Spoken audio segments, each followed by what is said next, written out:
the essence of the eternal divine spirit, the one that causes all that exists to exist, the one that is self-existent. How many men have children and the children never meet their father? See, you created a void in that child because you are a part of that child. Black power! Black power! Black power! Black power! Black power!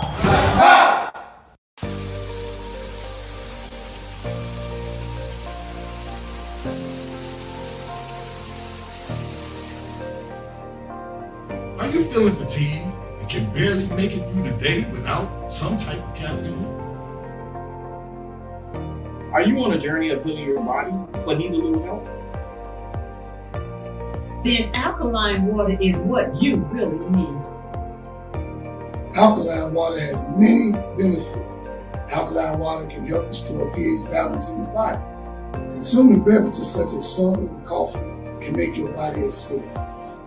Did you know that too much acid in your body has been linked to an internet, heart disease, obesity, diabetes, autoimmune disease, chronic pain, and other chronic conditions like gout and arthritis?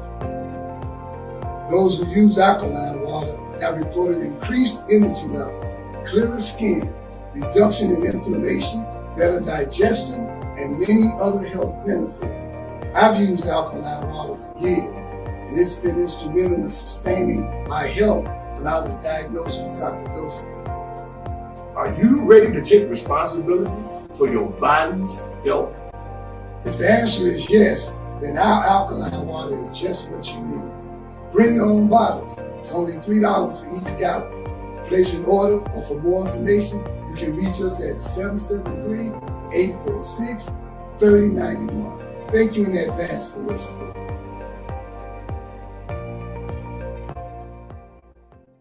Hi, my name is Sister Ebony Stevenson. I am your announcer for today. Welcome to the Toma Nation's weekly Sunday worship service from 12 p.m. to 2 p.m. every Sunday at 616 East 71st Street here in Chicago, Illinois, and also live on Facebook.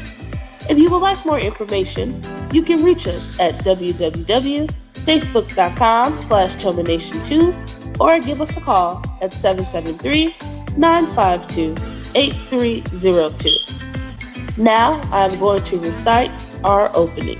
In the name of the eternal divine spirit, the one that causes all that exists to exist, the one that is self-existent, the one who directs the sunships of millions and trillions of years, and the one who made time the seed of the universe, known among the ancient Kemites or Egyptians as Amin-Ra and Aton, among the Hebrews as Ansal, Yahweh, and Elohim, among the Christians as Lord, God, and Jehovah, among the Muslims and Islamic world as Allah, the one God, among the Rastafarians as Jah, Rastafari, among the Yoruba tribes of West Africa as Odumare, Eshu, and many other Orisha names.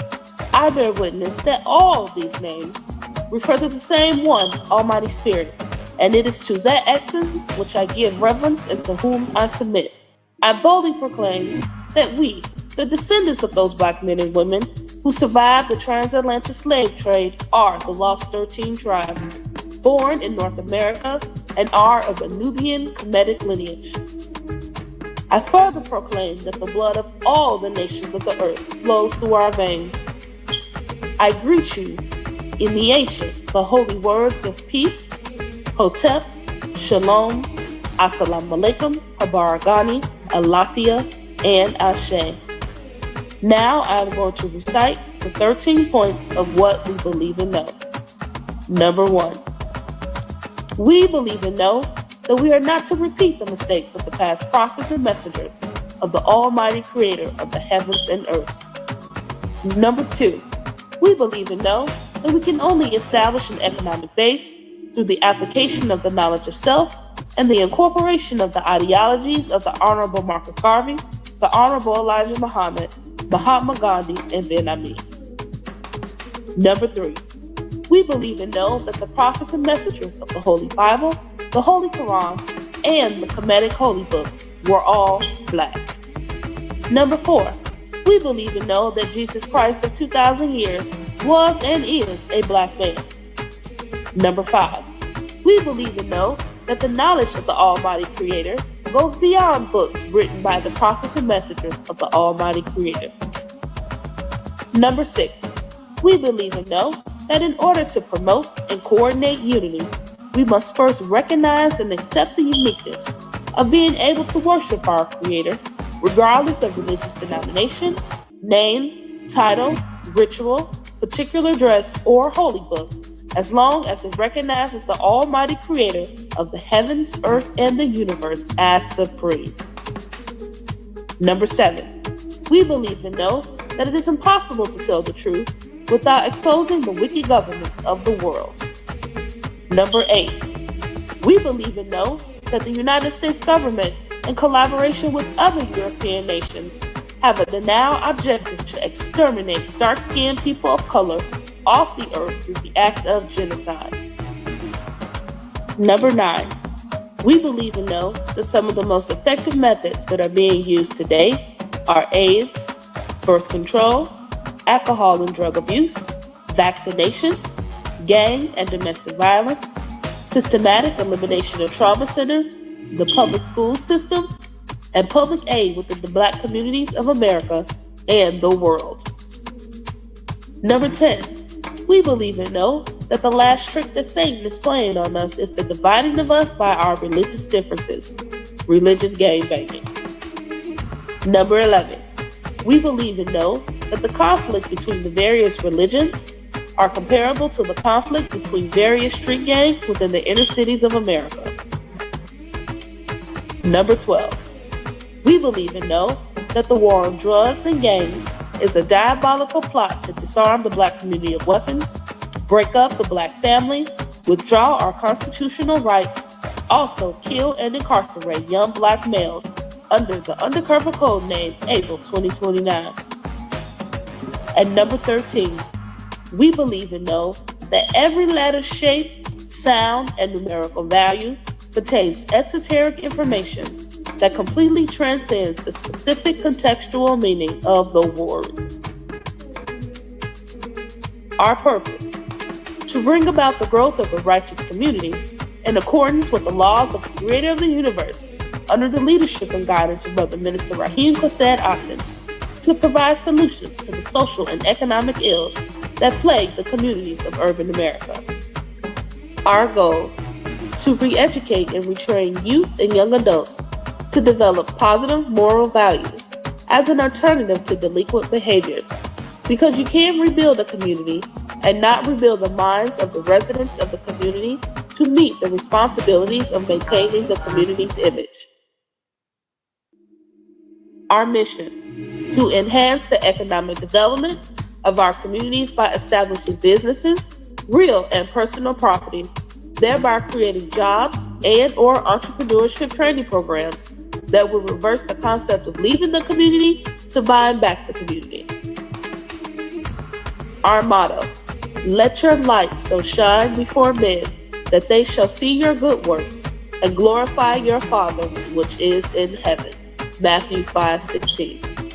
Now we're going to recite our salute to the red, black, and green flag. Everyone put your right fist in the air and repeat after me. Here's to this flag of mine, the red, black, and green. Hopes in its future bright, Africa has seen. Here's to the red of it, great nations shall know of it. In time to come, red blood shall flow of it. Historians shall write of it, this flag of mine. Here's to the black of it, 400 million's back of it, whose destiny depends on it. The red, black, and green of it, oh flag of mine. Here's to the green of it, young men and women shall dream of it, face shots and shells for it, maidens shall sing of it, waving so high. Here's to the whole of it, colors bright and pole of it, pleased is my soul with it, regardless of what is told of it. Thanks to God for giving me this great flag of mine. Please keep your right fist raised high in the air as we sing our Black National Anthem.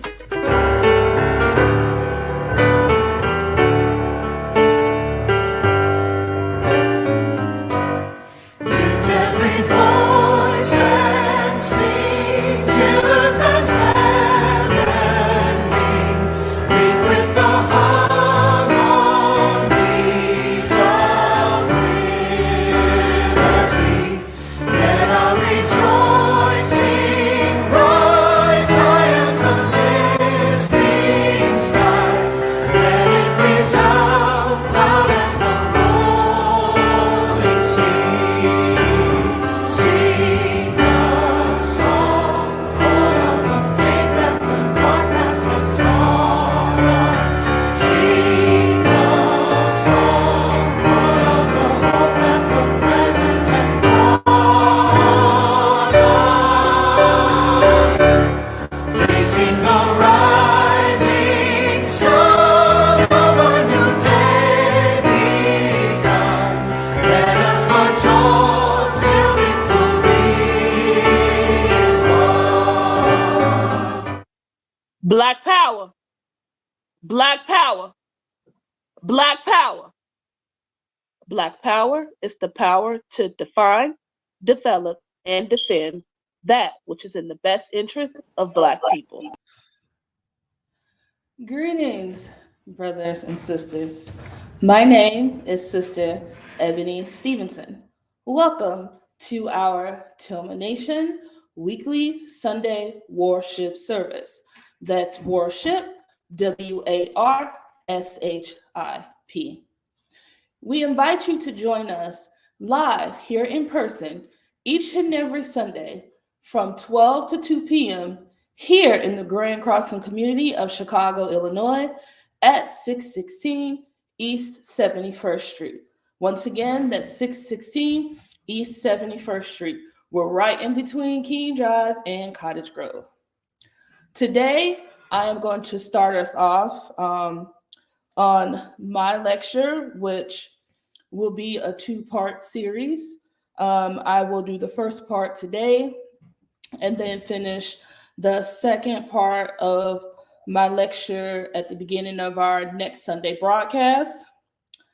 The title of my topic for today is Tools for Black Liberation, Cooperative Economics.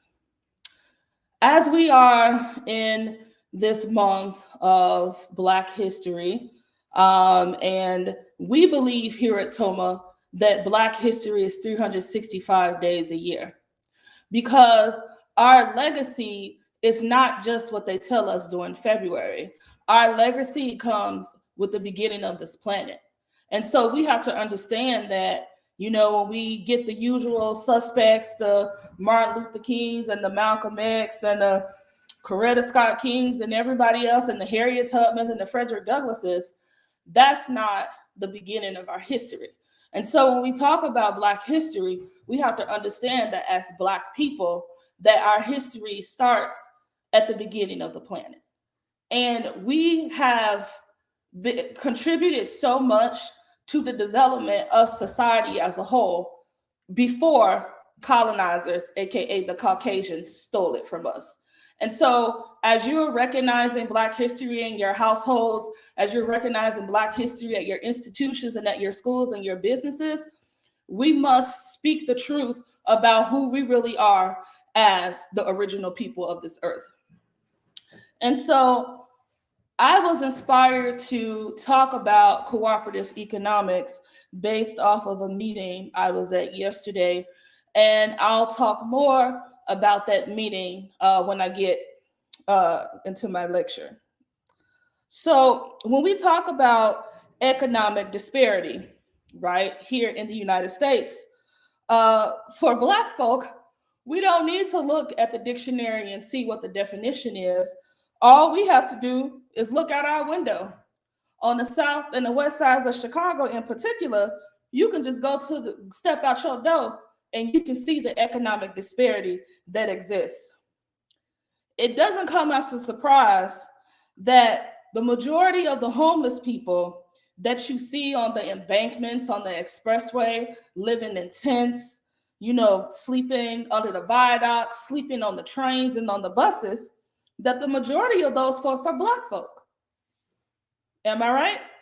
Yes. And so, and when we talk about, homelessness, it's not just that stereotype of, oh, like a homeless man. We're looking at Black men, women, and children, entire families without anywhere to go. Now, when we pay attention to this cycle of economic disparity, we also can relate that to when you look at food pantries, and the majority of the people in the lines at food pantries are people who look like us, Black folk. It's Black men, women, and children, entire families with their little shopping carts getting food from the food pantries. And this isn't a surprise when you consider the economic state of Black people here in America. I did a little bit of research, and on the federalreserve.gov website, they did a report back in September 2019, September 28th, and it was titled Disparities in Wealth by Race and Ethnicity in the 2019 Survey of Consumer Finances.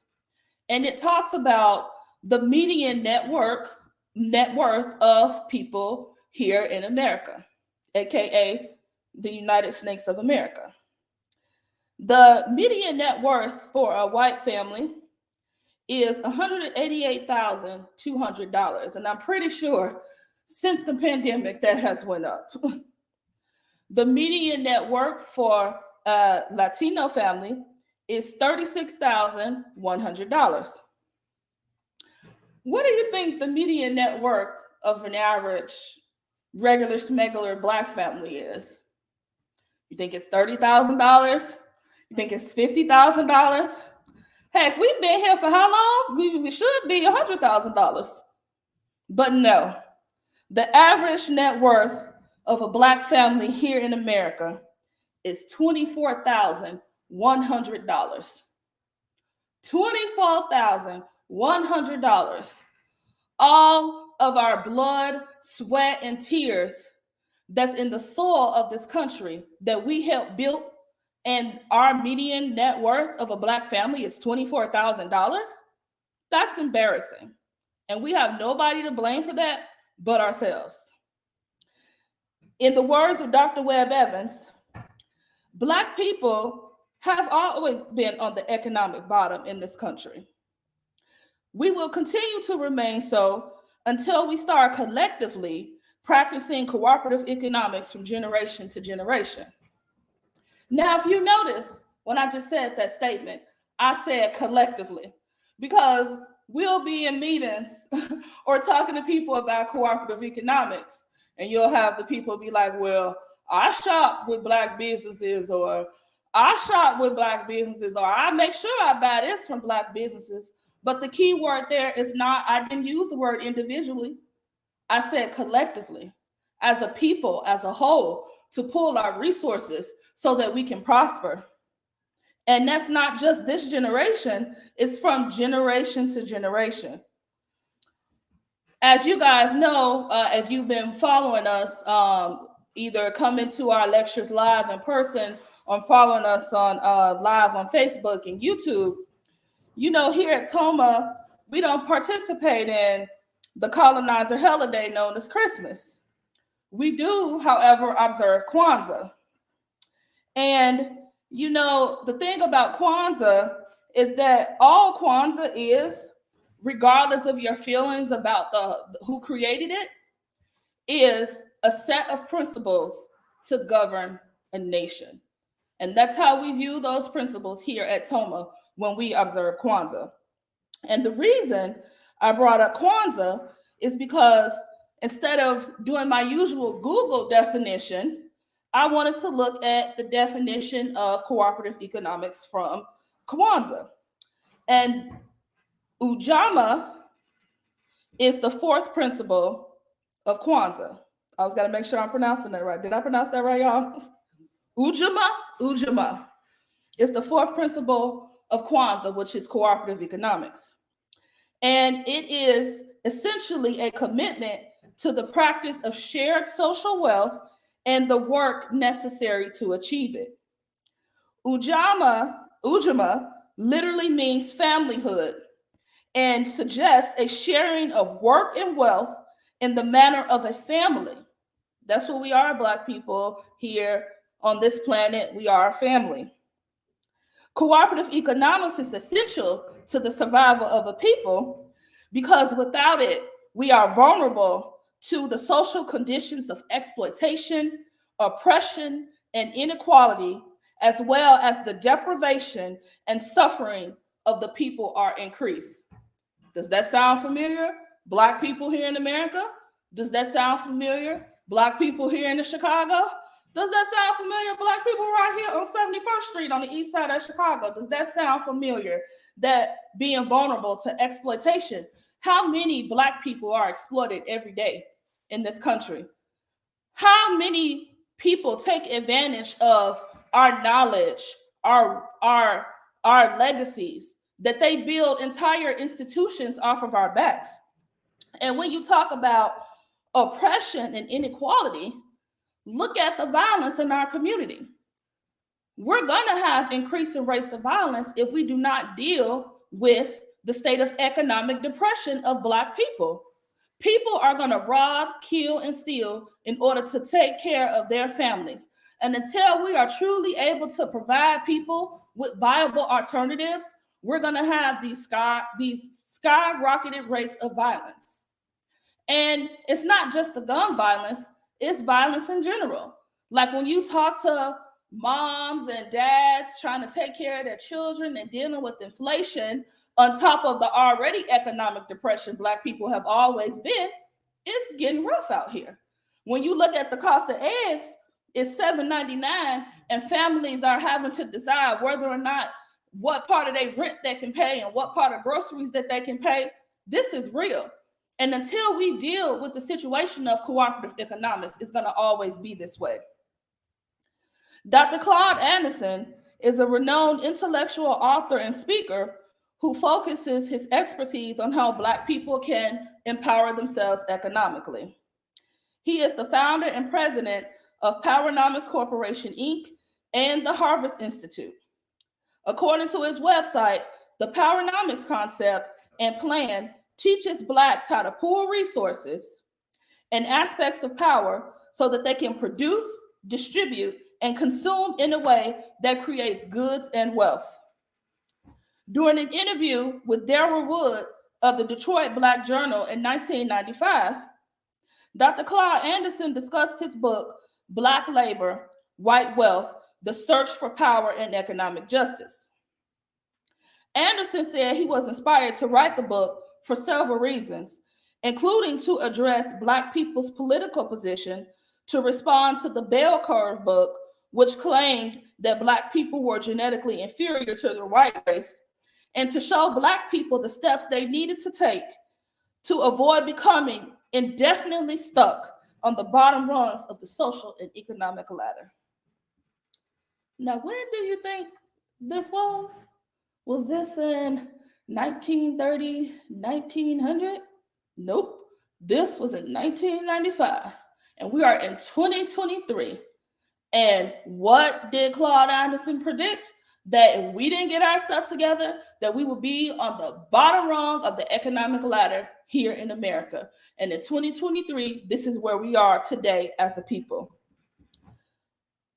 Dr. Claude Anderson said, I wanted to tell Black people that you're not genetically inferior, that you've been socially engineered to your present predicament around this world. He added, the contract Black America had with white America was nothing new and had been in place since the 1600s. Black folks are still fighting for self-sufficiency and competitiveness in this country, and we must come together quickly or risk being a permanent underclass in this society. Anderson explained the book's prediction that Black people will be cemented as the permanent underclass by 2015, and they didn't work hard to change these things. And that was all based on his data and research. What I've concluded from analysis is that there's going to be a convergence of social factors nationally and internationally that's going to place Blacks in a permanent status of underclassship. He listed several reasons for this prediction. One, we anticipate by that point in time, based on all the research that's coming to us, that the next generation of whites is going to be more anti-Black than they've been since the Civil Rights Movement. What have we been teaching here at Toma about when we transition into this time period under Trump? And it's like we went back to the 1800s with this public anti-Black sentiment. Now, it never went away, but a lot of them sort of went undercover with their anti-Black sentiment. But we know that with Trump being elected as president and the creator allowing him to get into office so that Black people can truly see how colonizers view us and how they really want to treat us. Like there was Minister Rahim mentions the quote all the time that I think it was the president of the NRA talking about it won't be long until they can own Black people again. This isn't 1800. This isn't the early 1900s. We're talking about the 2000s, that this is how they view us. And in addition, Claude Anderson said that we've been number 2 in this society for 400 years as a group. We're going to become number 4. And if we have not gotten anything after being number 2 for 400 years, you can guess what's going to happen when we become number 4. And what has happened? You look at everything going on with the politicians saying, well, we're going to vote for this person or vote for that person. You look at inflation. You look at homelessness. You look at unemployment. Minister Joshua did a lecture not too long ago where he talked about youth between the ages of 18 and 25 were the most unemployed in the entire city of Chicago. And then when you turn on the news and you look at the violence being committed by young people and our young people, are you surprised? A lot of these young people, they're being responsible for themselves. They're taking care of their families. They're feeding their brothers and sisters. Why do we allow ourselves to continue to be in this situation where we can't take care of our own people? We even know that during the pandemic, on the West Side, when Black folk, tried to go to a grocery store in the Latino community, that the Latin Kings ran them out of the neighborhood, talking about, we don't want your money. When are we going to stop begging people to take our money and pool our resources together? Usually, during Black history, people always talk about, as I mentioned before, I'm going to call them the OGs. Like I said, the Harriet Tubmans, the Nat Turners, and those folks. But in my lecture, I'm going to transition into talking about what people are currently doing to promote cooperative economics here in Chicago. The first group I'm going to talk about is the group that I serve as the interim president of, the United Black American Progress Association, founded by Dr. Webb Evans over 61 years ago, fighting to get Black people off the economic bottom here in America. And our board chairman is none other than the founder of the Toma Nation, Minister Rahim Chesed Aton. I'm going to read to you a little bit about our Getting In 300 Fund, and it's something that was created in order to help us pool our resources with the goal of being a tool to help contribute to getting us off the economic bottom here in Chicago. In 2020, in the midst of the ongoing devastation from the worldwide pandemic, Pastor Victoria C. Brady had a vision of how to establish a self-help fund for members of the Black American Afro-descendant community. This fund is designed to address economic opportunities for Black people. The pandemic reaffirmed that our communities remain last on the list of priorities, and the so-called powers that be in this country consistently ignore our needs. The Honorable Marcus Mosiah Garvey once said, "Up, you mighty race, accomplish what you will." Summarily, the Honorable Elijah Muhammad said, "Do for self," and this is what we are doing.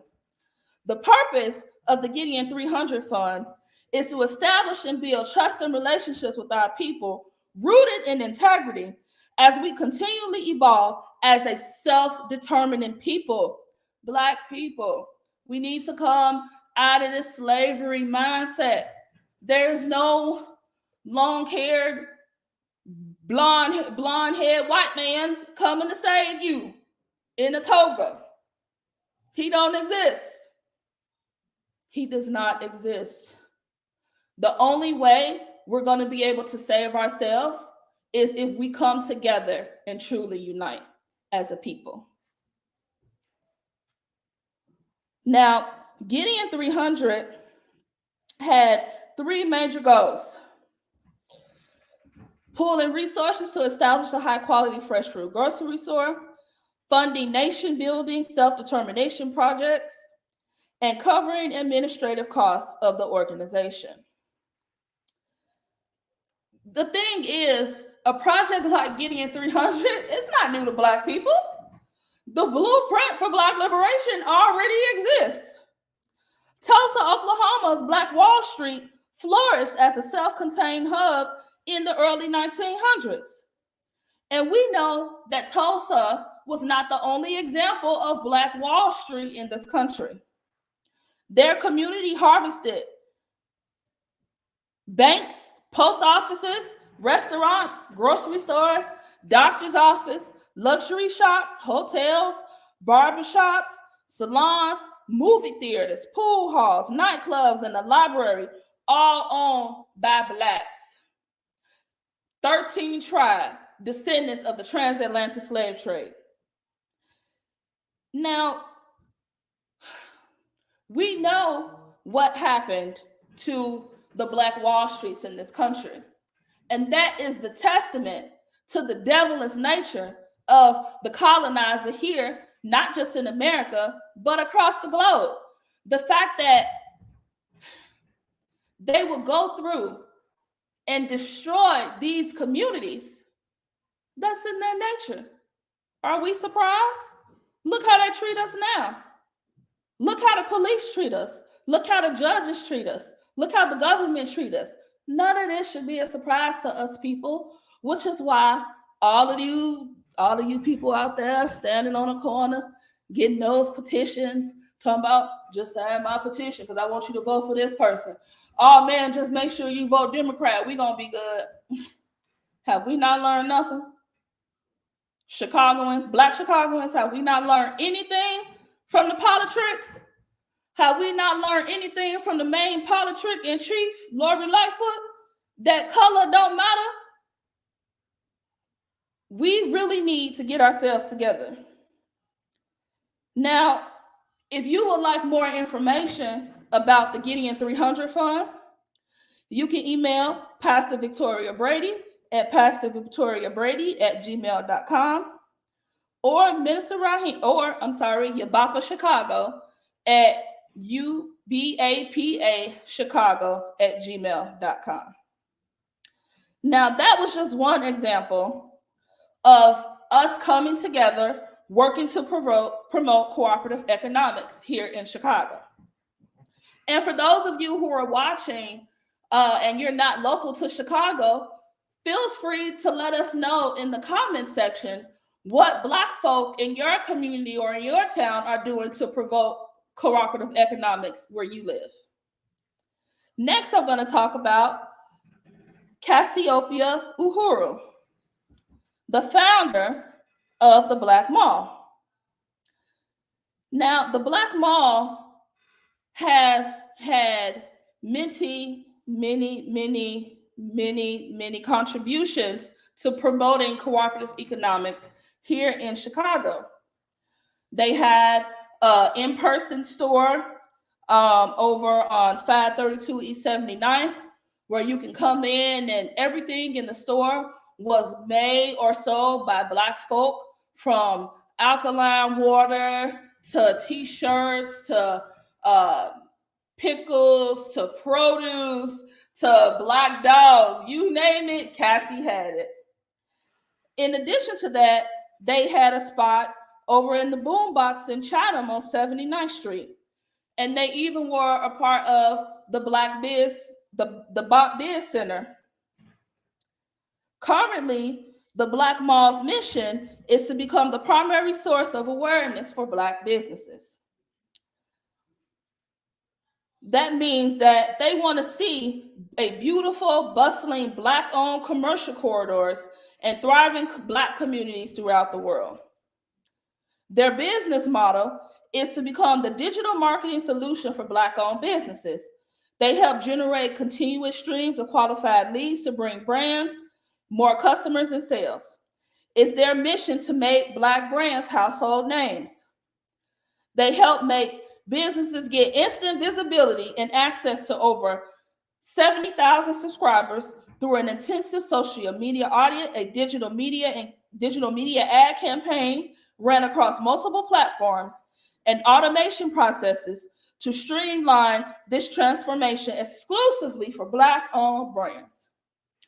Now, a lot of us, when we get to a certain point, we like to sell out. We like to jump over here and be focused on somebody else saying, oh, well, you know, I'm not going to focus on Black businesses, all this nonsense. I don't want to feel like I'm like, you know, I'm preaching to the choir here at Toma. But we all know people who will say, oh, I had a bad experience. I'm not going back to that business. They had bad customer service. They did this and they did that. But you will get up out your Black bed and walk over and go look at them Koreans and buy your hair, go to the Viennese and get your nails done, and go over to these Arab grocery stores where they insult you on a daily basis, and you go there every day. But the minute you have an issue with Black businesses, no, I'm not going to support them. Black people, let that nonsense go. The only solution we have to saving ourselves is ourselves. And if you don't see that, you and your family are going to fall along the wayside, because it's real out here, in case you haven't noticed. The next organization I'm going to talk about that's promoting cooperative economics is the State Street Coalition Food Co-op. The State Street Coalition Food Co-op is something that I'm a part of. And the reason for the State Street Coalition Food Co-op is that right now, there are under 10 mid-sized Black-owned grocery stores in this country. Notice the key word was mid-size, not the hole in the walls that just sell chips and flaming hot with cheese. We're talking about mid-sized grocery stores that have produce, meat, non-perishables, the whole nine. There are under 10 Black-owned grocery stores in this entire country, and there's almost 42 million Black people in this country. We can't even feed ourselves if we was in a crisis, because there's only 10 Black-owned grocery stores. And so the State Street Coalition was convened by Ron Carter, publisher and editor of the Chicago Street Journal, South Street Journal, and many other entities, including Chicago Black Wall Street. And he convened a group of people together to focus on creating a food co-op. Now, the interesting thing about a food co-op is that it's a special kind of business. And the things you hear me talking about during this lecture, some of them are just things that have been said before on this podium. When Minister Joshua talked about economics, and he talked about we need to start more co-ops. Well, a co-op is a special kind of business. Co-ops are owned and governed by the people who shop at the store. It allows us to pool our resources because the co-op designates where they buy their produce from, where they buy their non-perishables from. So we can support the Black farmers. We can support the Black-owned tissue companies. We can support the Black-owned laundry company. We can support the Black-owned bread company. We can pull those resources together and have our dollars circulate instead of leaving our community the moment we get our money into our accounts, or for those of you who still go to the currency exchanges to cash your checks. The State Street Coalition Food Co-op is in the process of looking for a retail location. And it's not just going to be one location, but our vision is to have multiple food co-ops and then partner with existing Black-owned co-ops, not just here in the city, but across the country, so that we can create some real food insecurity in our communities. If we wake up tomorrow at 7 o'clock in the morning and Amazon.com, that Amazon Fresh where you get your grocery stuff, that's down. If the Whole Foods ordering site is down, if Instacart is down, and you don't have no grocery store in your community, and everybody else decided to say, hey, we done with Black people. We're not selling no groceries to Black people no more. What would happen? We would starve because we can't even feed ourselves. My time is coming to an end. The last person I will talk about, and I will continue this lecture next Sunday, is our person and his project, Chicago's Black Harvest. Now, our person was gracious enough to host us, the State Street Coalition Food Co-op, for our organizing meeting yesterday in his restaurant, Three Kings Jerk, on the west side of Chicago in the historic Black North Lawndale community. Al is the one who founded the North Lawndale Fresh Meat and Produce Market at 628 South Pulaski, a Black-owned grocery store that has all the things that you need, has Black-owned products in there. And it also has a meat market and fresh produce. It's people like our person that we need to look at as what we need to do in our own communities, instead of waiting for somebody to come open up a grocery store, instead of waiting for somebody to come get all our tax dollars and then open up a crap and Save-A-Lot. The Save-A-Lot even sell real food, you guys. Instead of doing that, our person made the decision to open up a grocery store in his own community. So my time is closing to an end, you guys. I feel like I was just getting started. I feel like this might be the longest that I have spoken here on the podium.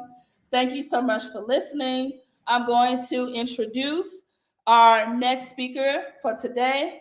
It is none other than the founder of the Toma Nation, also known as the legendary sax preacher, Minister Rahim Chesed Aton, and the title of his lecture is, Are You Ready for the Real Fight? Everybody stand to your feet and give a round of applause for our founder.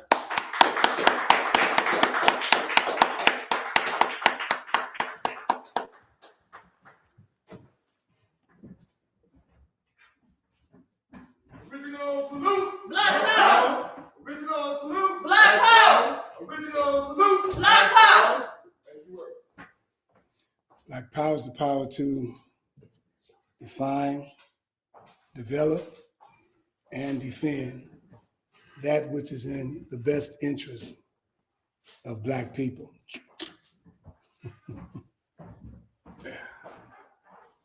In the essence of the eternal divine spirit, the one that causes all that exists to exist, the one that is self-existent, the one who directs the sunships of millions and trillions of years, the one who made time the seat of the universe.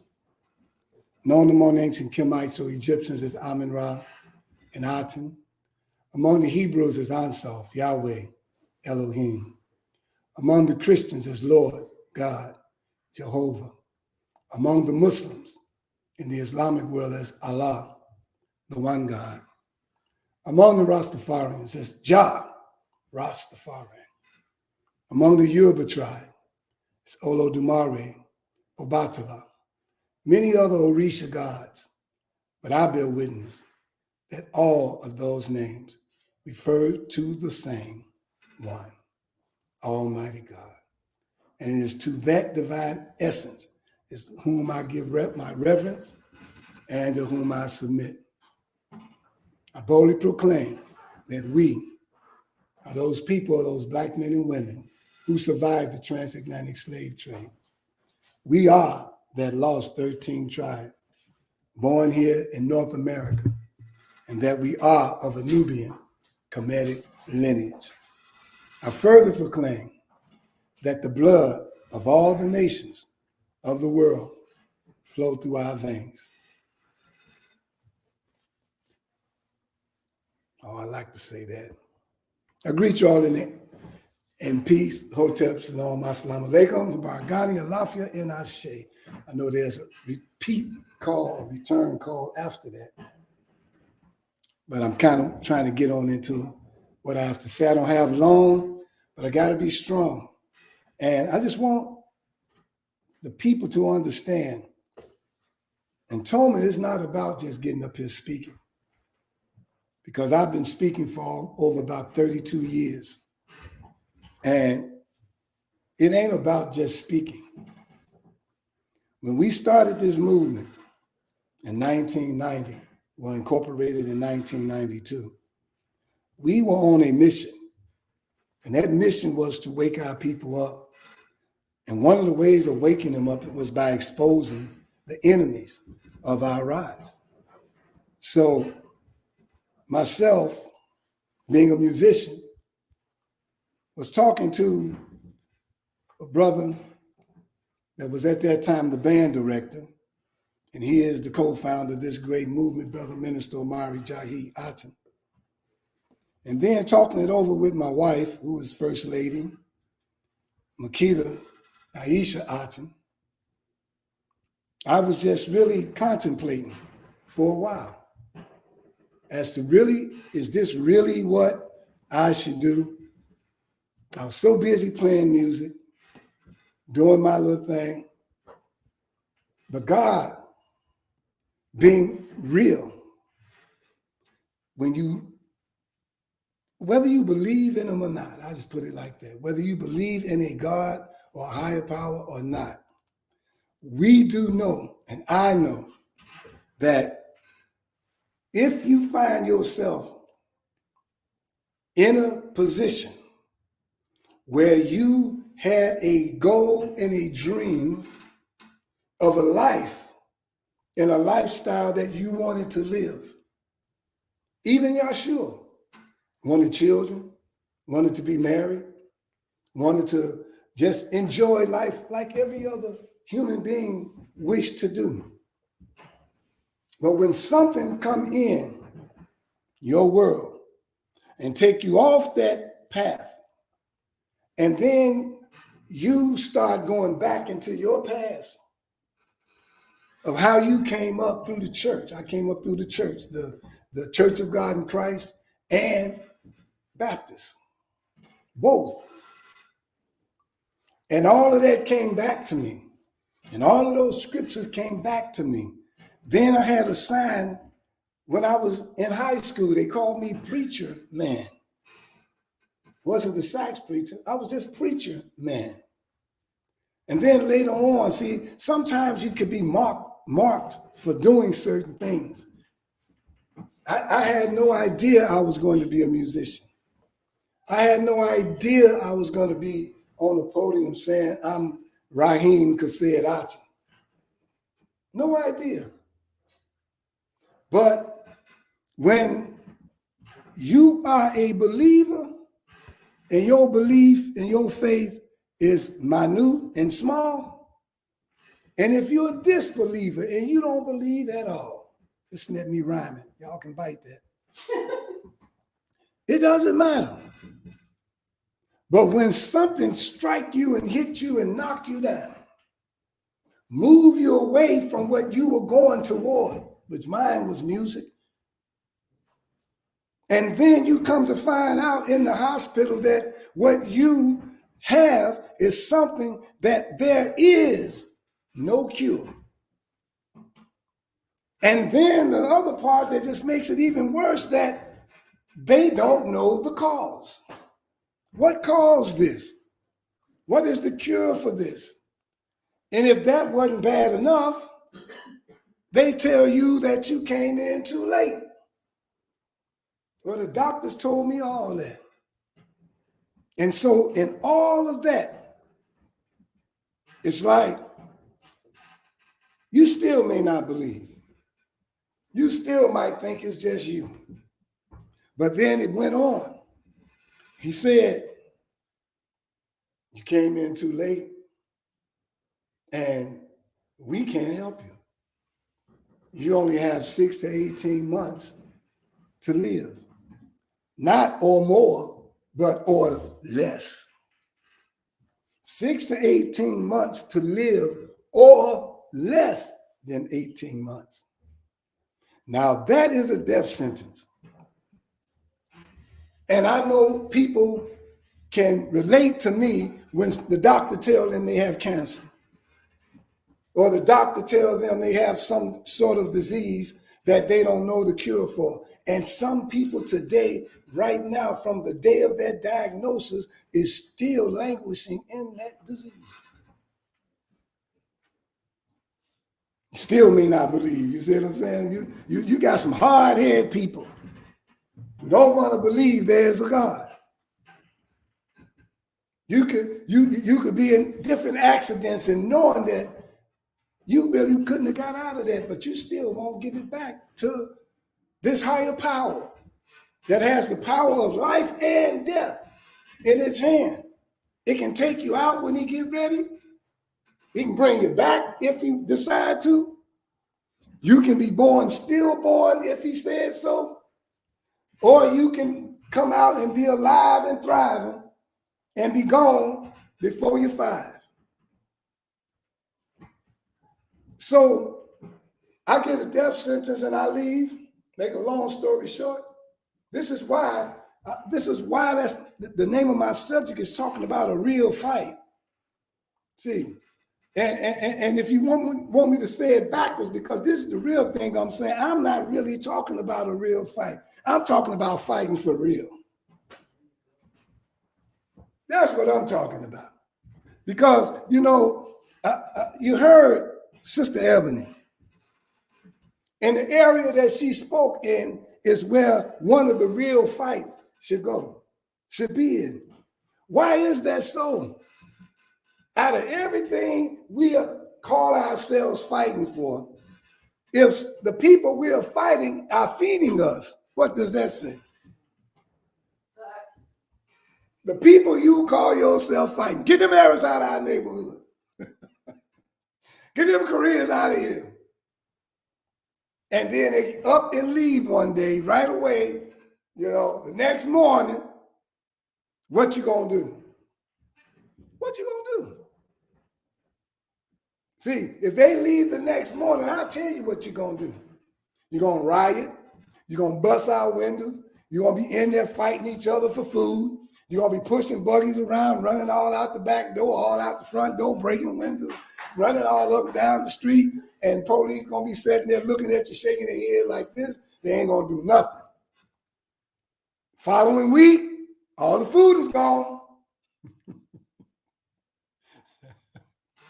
Following week, you're gonna try to go into the Hispanic neighborhood, and they got their grocery stores thriving. They ain't finna share with you. I'm telling you that now. You're gonna go into the Arab neighborhood. You're gonna run into the Chinese neighborhood over on 22nd Street. They ain't got nothing for you. Nothing. But you don't want to fight the real fight. You don't want to truly expose the people that are responsible for our condition. You don't want to really, you hear what we say, but you don't want to do nothing about that. Ever since I've been alive, I've been seeing friendships destroyed by this damn election. Did you hear what I said? In an election to what? An election to be in an office to do what? That's what I asked the question. The neighborhood could get together to fix their alley. The neighborhood can get together and fix the street lights. Give you a permit for a block party. You know, I'm telling the truth. What have you done? I have to be like Janet. For me lately. Nothing. But you want me to vote?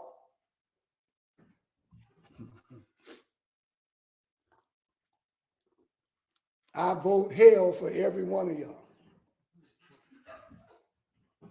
Because you are not fighting the good fight.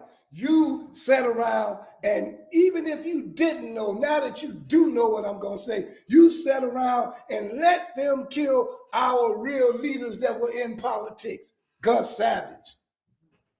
I know what I'm saying. You let them kill our real leaders. And if they're not dead, they just retired, and you shut them down, and they can't open their mouth too much more today.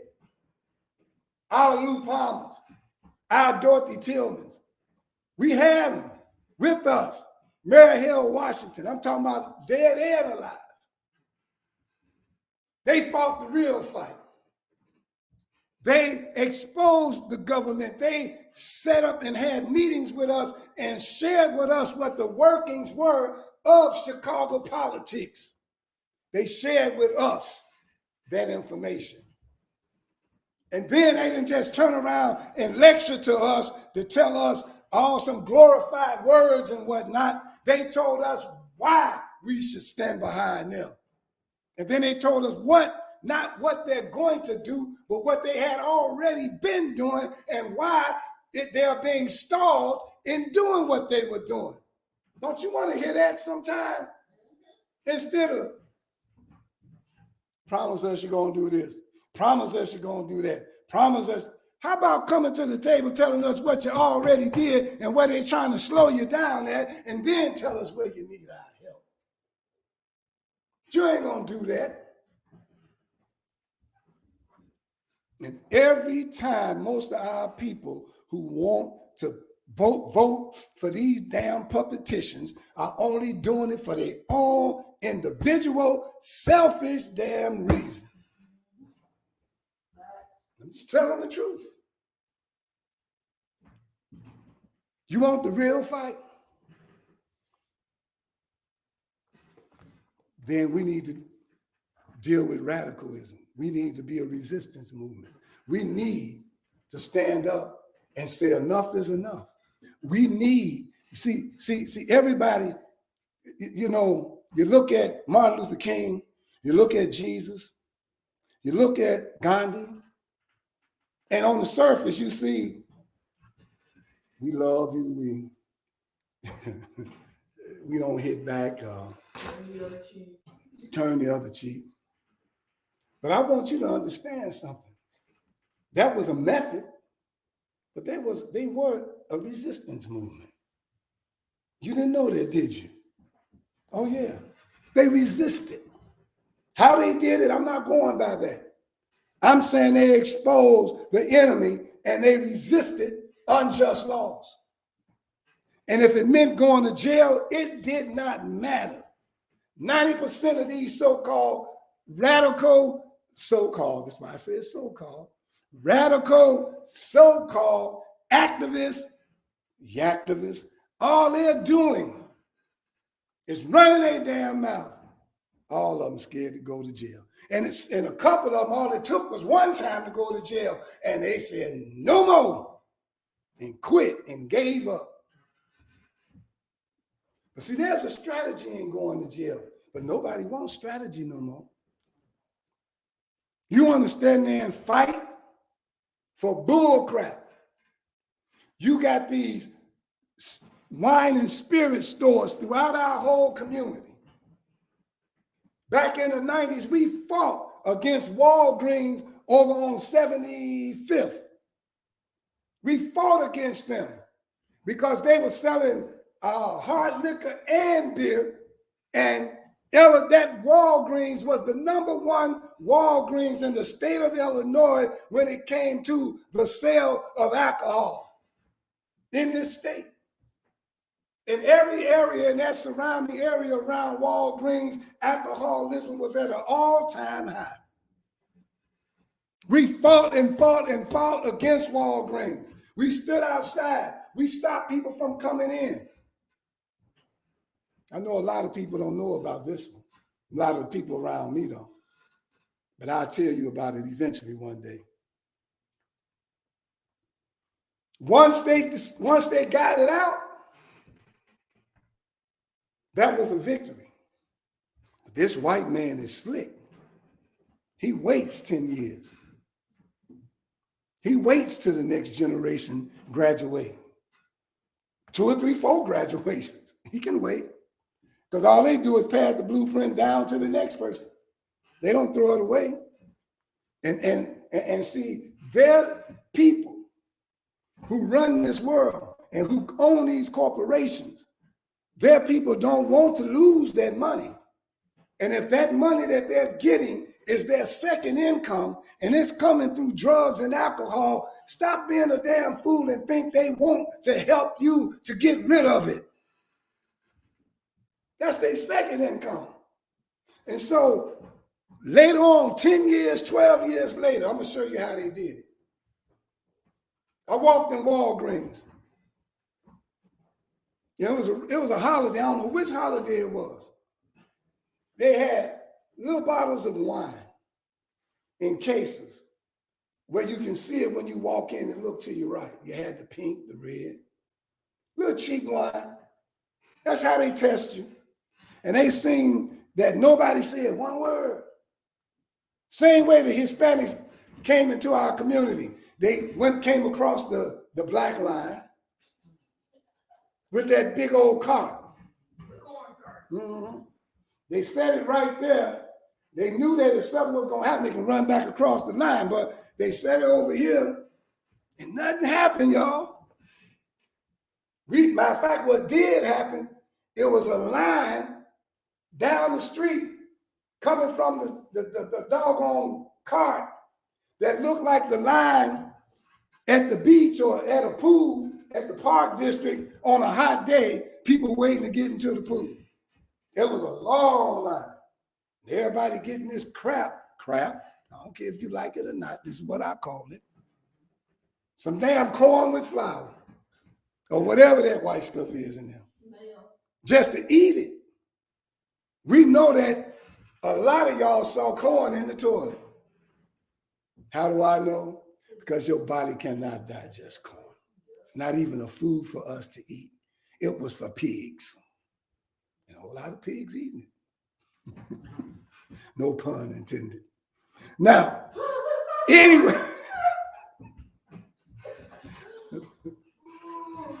Anyway, what I'm saying is, the day that Harry Belafonte, what year was it? 2000, I think that says 13 or 12.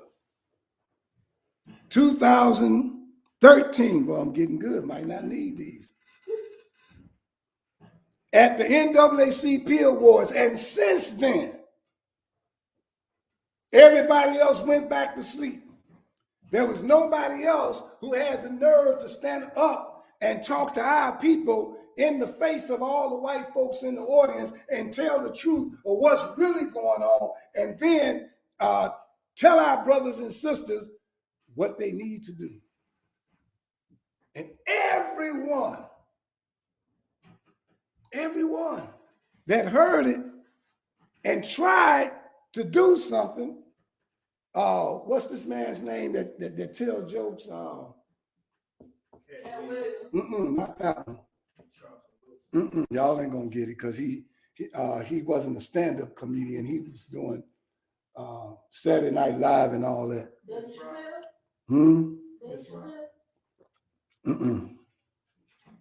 And he played some girl on some sitcom. Who? That's him.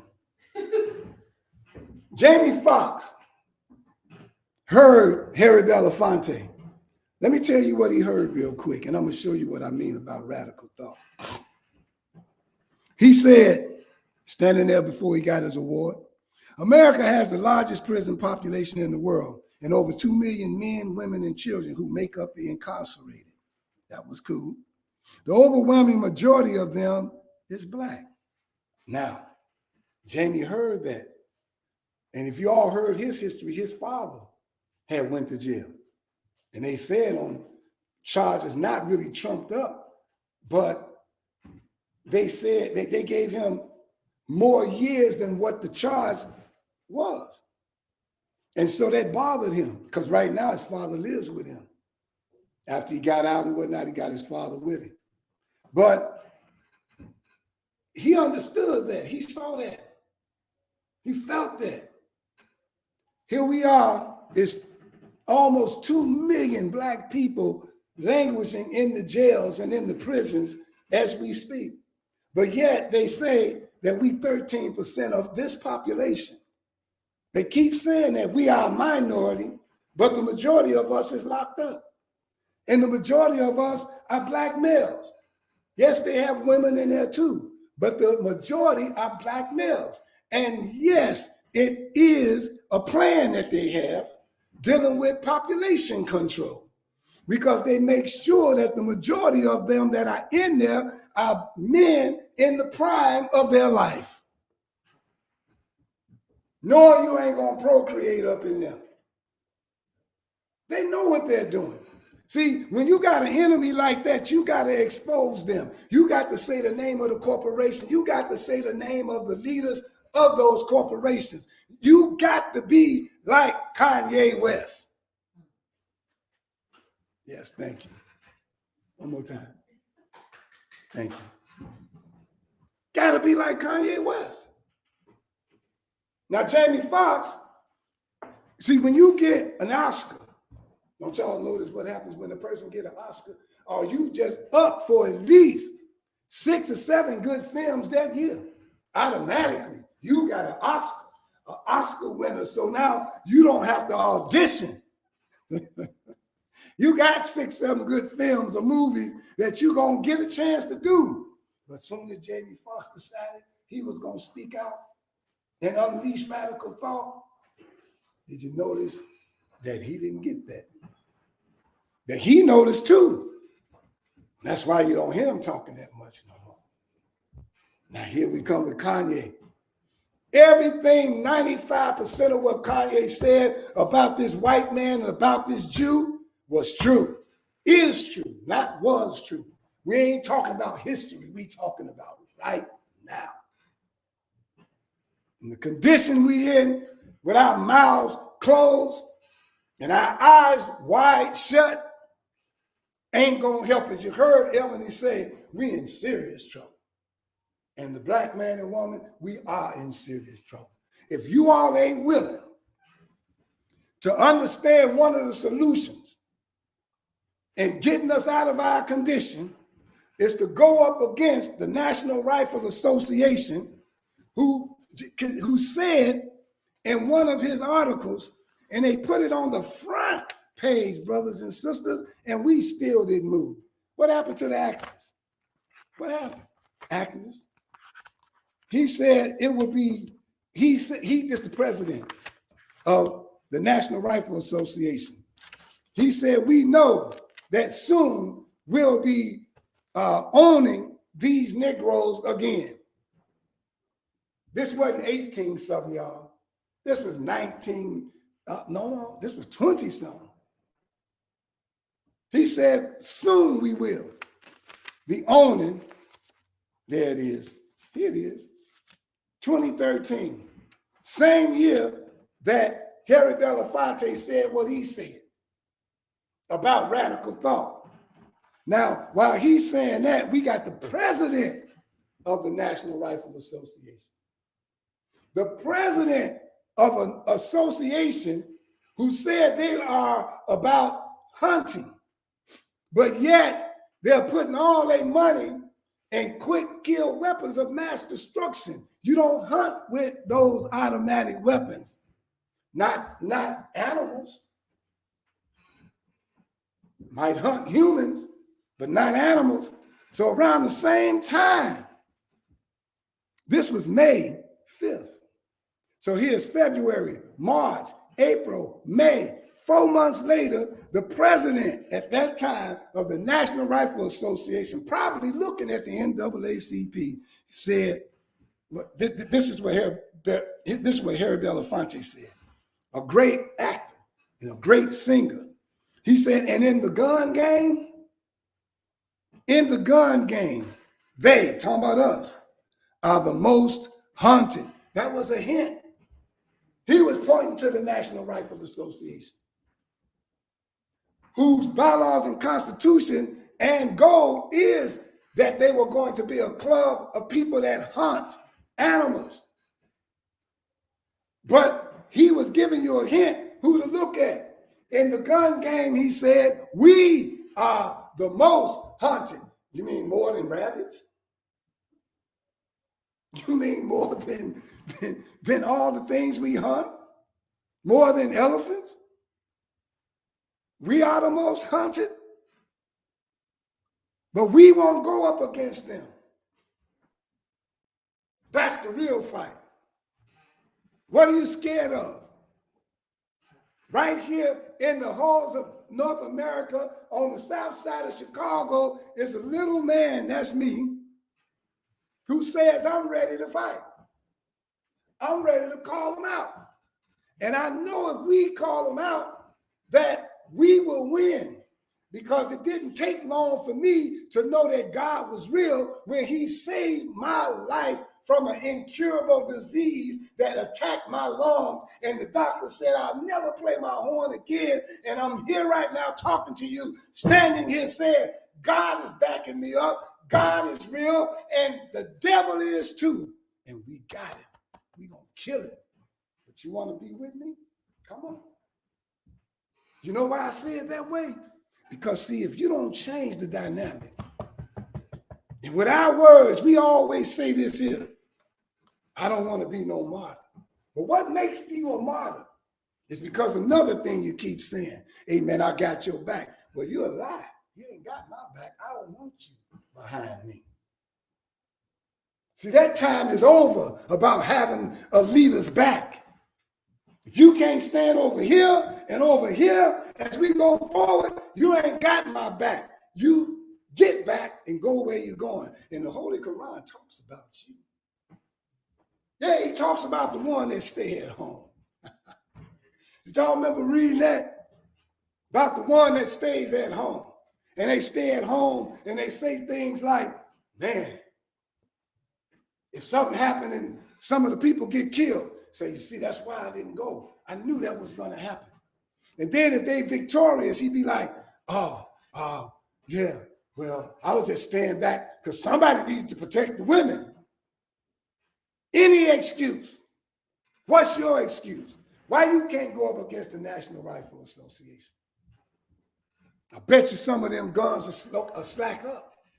We talking about quick kill weapons of mass destruction. We don't need those kind of guns on our street. Then let's look over to the other side. You want to deal with the Arabs? See, right now, we dealing with the southern white redneck cracker of the South when we deal with the National Rifle Association and when we dealing with the Fraternal Order of Police and the Policemen's Union. I'm telling you the truth. But now when you're dealing with the Arabs and them selling drugs in our community and them selling alcohol in our community, and they closing down all the food and liquor stores, and you're going to look up real soon, and all it's going to be is wine and spirit stores. Because they bringing alcohol to us. And the worse conditions get, and the more depressed we become, and when our economy gets worse, and more of our people are starving, and we saw somebody walking with two big cases of cat litter, and somebody said to me, because I say, man, they must got a bunch of cats. The person said to me, it don't have to be that. they might be lining their toilet because it don't flush. We don't know. Your house look good, but we don't know what's going on the inside. May not be no food in the refrigerator. May not be no gas or heat. Lights might be off, but yet they making it.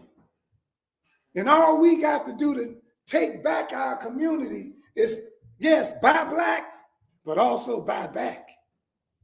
And if we don't get together and sit down and talk about buying back our community, you go to hell asking me to come to your meeting. I don't want to be there. And if we can't come together with brothers and sisters and move our ego out the way and look at the state of emergency we under right now, don't call me. Don't call me. Politicians ain't done nothing yet. I don't think they're gonna do nothing later. You in this system, but you gotta buck the system. I'm telling you what has to be done. I'm not guessing. I've seen it in the past. You want to learn Black history? Learn how people like Patrice Lumumba and others in their countries in Africa had to go against the system just to get things done. Read about how Toussaint Louverture and Dessalines had to do in order to get Haiti back and push those British out of the country and the French. And the reason why our governments all over the world won't help Haiti, because Haiti can boast as the only Black country that ran the white man out of their country and won. And that's like a slap in the face to the white man. If they were thriving, the white man would look bad. And so they got to make sure they don't thrive. They got to make sure they whoop them. They got to make sure they deny them things. They got to make sure that they never get off the economic bottom because of that history. Y'all feel me? I hope y'all hearing me. So we're in the ghettos of North America, and everybody fighting for a position with Massa. What the hell's going on? I'll say it again. Everybody fighting for a position with Massa. You know who Massa is. He ain't gone. He's still there, but you scared to talk about him. You want to whisper, have a conversation whispering. This damn devil need to be called out. And all the people who are afraid, yeah, Tahaka, y'all was upset because he was being so radical and so this and that. Well, you didn't know that was me too. Why you think I had him to still come up here? I didn't figure you wanted to hear from me, because I'm a little worse. I'm a little worse. And if anybody's sick and tired of being sick and tired, in the same way we went up against the juice company called Everfresh. Yeah, we went up against that company. Why? That was a major corporation. They were selling not alcohol, but juice in alcohol-shaped bottles, looking like Wild Irish Rose, looking like MD 2020, and had children running in there to get that bottle and running outside, turning it up, looking like alcoholics walking down the street. And we came together and we fought that company. Yeah, they used every white tactic that they could. And I'll say it different. I gotta say it different. I'm gonna say it different. I gotta say it different. They didn't use every white tactic that they could.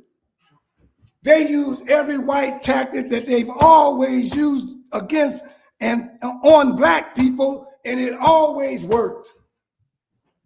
That's the real thing. It always worked. You know what they say? Here's what they said to us. They said,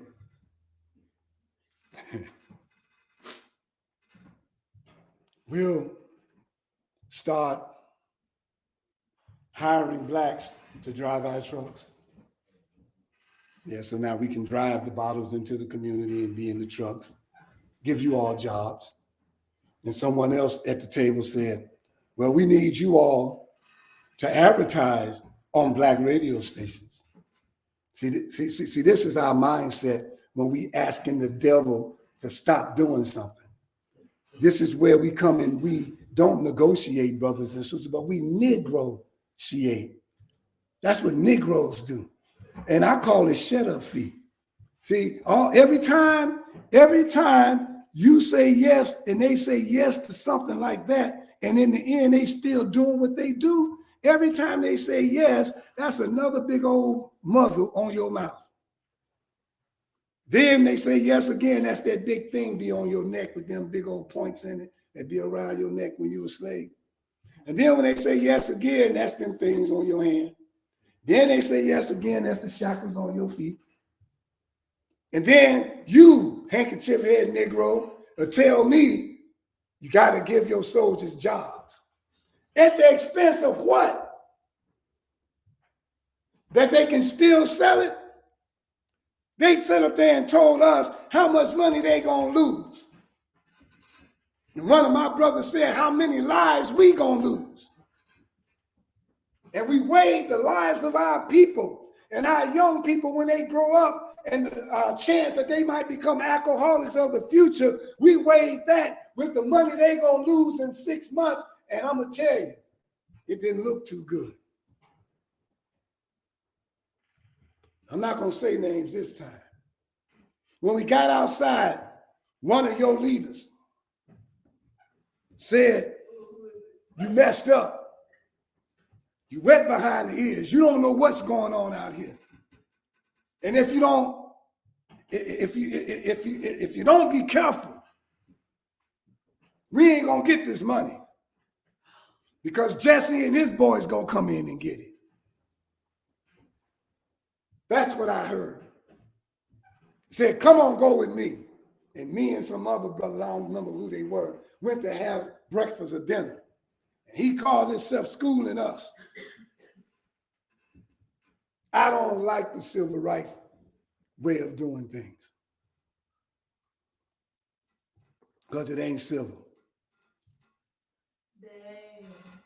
What? I want to know who it was. Name drop, name drop. Name drop? Yeah. Al Sampson. Oh my goodness. So we told him, and this is why he got mad at us. And today, many brothers and sisters out here being activists, that's the only thing they go out there for, because they promise the people that stand behind them, they're going to get money for them. And the way you do it, whatever they profiting off of, you negotiate so that they can continue to profit off of it. That's how that works. And they do that and they call themselves your leaders. But they done gave in to something for some money. The Bible called it filthy lucre. And that's exactly what it is. They call it, what y'all call it? Lining your palms with this money. And so we told them, we say, how long is it going to take y'all to get them bottles out of here? I hear what y'all saying about getting jobs and all this and that. No. How long is it going to take y'all? They say 6 months. We said 90 days. They say, but we can't. I say, but we'll help you. They say, how you going to help us? I said, every day with the media, we're going to go to every Arab store in our community, and we're going to tell them to take that stuff back, take it and ship it back to the address where it came from, and they will reimburse you. What do you mean we'll reimburse them? That's your problem after that. That's what we said. And did we do it?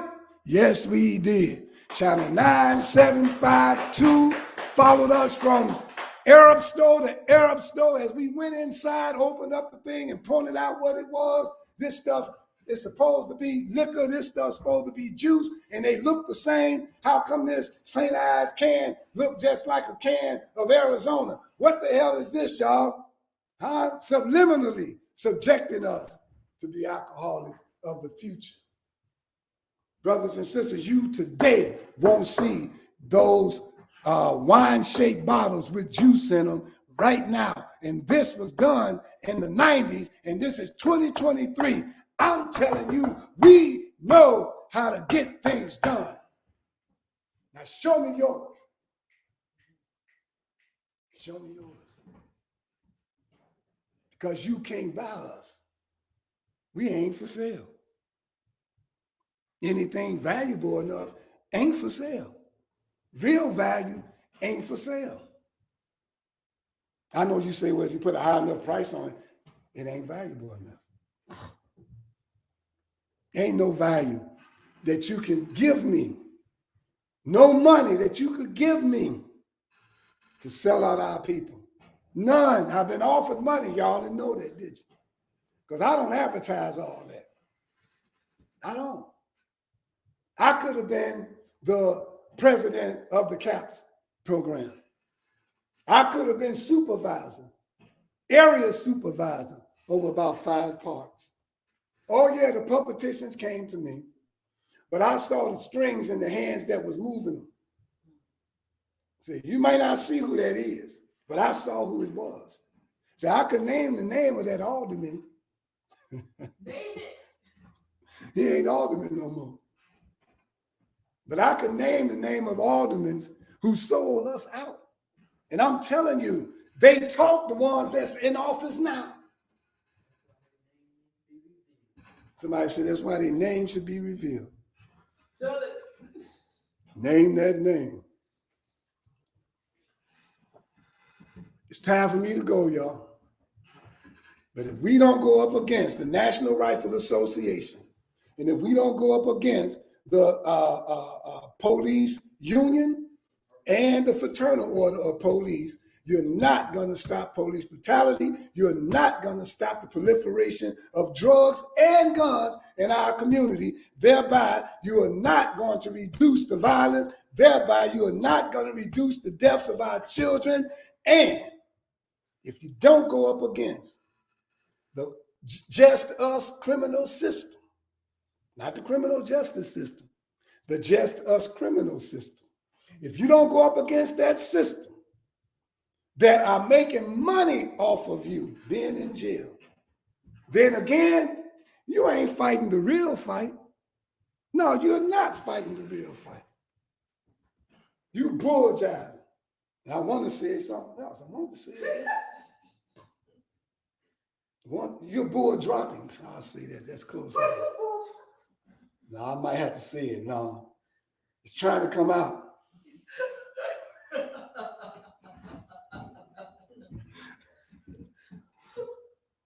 I had a brother named Brother Clark. He always said it. Now, y'all leave me alone trying to get me to vote for somebody, please. And if you want to really work with me, then we're going to go up against those people. And we're going to win. Because God showed me he's real. In a time of a miracle and things that people could not solve. And he solved it in my life. Me and my wife raised 5 children. People were saying, you can't afford them. Stop having them. You can't afford them. Afford? How you afford children, damn it? You stupid. No such thing as afford damn children. Boy, y'all sick. God bless you. Goodbye.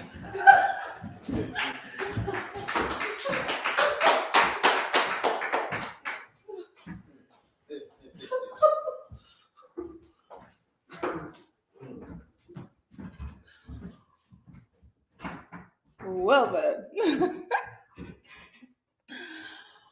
Wow.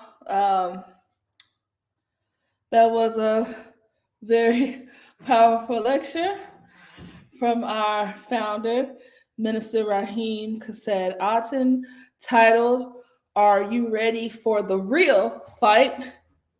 We learned some things. I learned some things I didn't know about. Some names were dropped.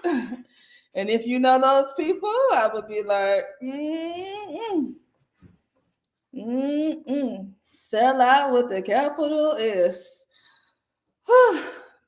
It's been an eventful day here at our Sunday worship service at Toma Nation.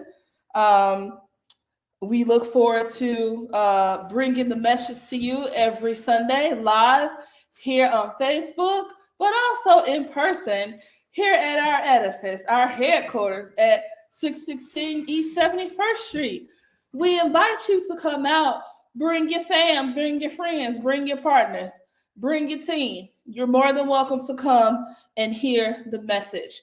If you have any questions, you can always make a comment on our live or reach out to us. I forgot our email, tomanation13@gmail.com. Once again, that's tomanation13@gmail.com. Like, when we do lectures, often Minister Rahim has, documents, because he Minister Rahim bringing the receipts, okay? And so if you want access to some of these receipts, and like what I was talking about with cooperative economics earlier, just reach out to us. If you would like to support our grassroots movement with a monetary donation on Cash App, please feel free to donate to us at TOMANATION.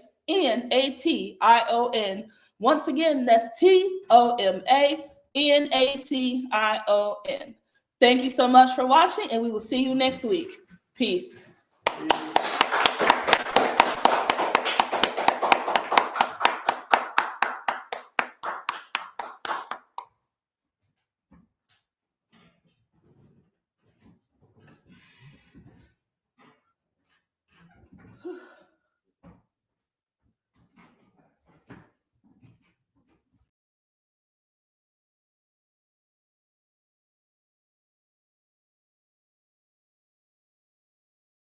The essence of the eternal divine spirit, the one that causes all that exists to exist, the one that is self-existent. How many men have children and the children never meet their father? See, you created a void in that child because you are a part of that child. Black power! Black power! Black power! Black